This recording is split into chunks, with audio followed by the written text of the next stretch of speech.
In this video, I'll be talking about the latest immigration news. We have good news and we have bad news, okay?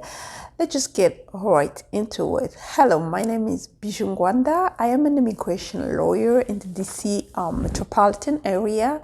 I do work with individuals across the United States and around the world because we deal with immigration laws. If you're new to my channel, please subscribe. If you're not new, welcome back. And please just go ahead and hit that notification bell so you don't miss any of my videos. I've been updating you guys on immigration news. I've been giving you guys great tips and just general advice and help you to fill out those forms, especially those most popular forms. I've been behind the scene just trying to demonstrate those forms and more to come. Okay, so, and keep sharing those videos, okay? We really appreciate that. Let's get right into it with the first great news. The first great news is that USCIS extends flexibility for responding to agency requests.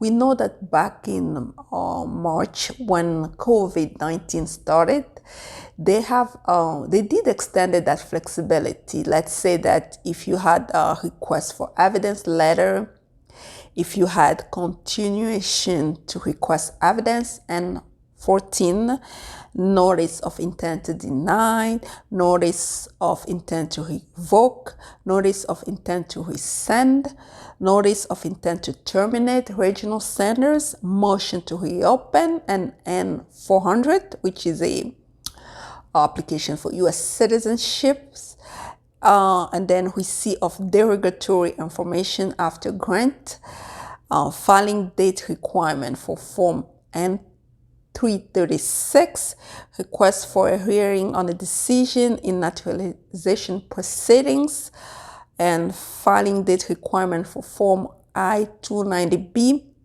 notice of appeal or motion. So basically what happened was, because of COVID-19, people were not responding within the time frame allowed by USCIS, and then they went ahead and extended that time frame, and they extended it, I guess, through July, and then they went ahead and extended it again through September. Now they're extending it again until January 2021. So meaning that if you receive a notice among all those notices that I have just cited previously, so if you receive that type of notice, USCIS will consider a response above the criteria. Let's say that a notice, I know especially for the notice of intent to deny, you have to respond within 30 days of receiving that letter. But now, because of COVID, and the extension has been expanded, meaning that you can respond to those requests and notices within 60 calendar days after the response due date set in the request. Oh my gosh, that's huge. And that's really great news, because USCIS is giving you a lot of time, like, to respond to a request. Let's say, for instance, let me give you a specific example. Let's say USCIS sent you a notice of intent to deny on January 1st. But now let's say for the purpose of this video, they sent it to you on December 15th. And usually within their time frame, you have to respond to it on January 15, 2021. But now USCIS is telling us that they can go ahead and expand that date until 60 days after the due date. So meaning that you can respond to it, say that you were supposed to respond on January 15, 2021, you can respond to it until March of 15 of 2021, 60 days after the due date listed in that request, which is a really good news. I really like it. So I'm gonna leave the links so you can go ahead on the USCIS website to read it. if you want to read it. But right now, I am just giving you what's going on, which is a great, really great news, okay? Let's go with the second great news. USCIS updates discretionary criteria for case-by-case interview determining of adjustment of status application based on refugee or asylee status. When you apply for adjustment of status, let's say you're a refugee, you came to the US as a refugee, and you after a while you have to apply for adjustment of status because you don't want to stay in that refugee status. Or let's say asylum. If your asylum get approved, you have a year, after a year you can adjust your status because you don't want to stay in the asylum status. And especially for asylum, after a year, once you get approved, you have to because you don't want to stay in that asylum status, because sometimes if your country, the condition of your country have improved, they may resend it, they may take it away from you, you know. It's not a guaranteed thing, but if you adjust your status to a permanent resident status, then you have a green card, and then at least you can have a basis to stay. Let's say that the condition of your country have improved, okay? So about the news, what's good about it is there might waive interviews. Remember, there's always an interview with those green card applications, but now they are determining based on case-by-case basis, which is a great news. Let's say your case is very straightforward. There's no need for the interview.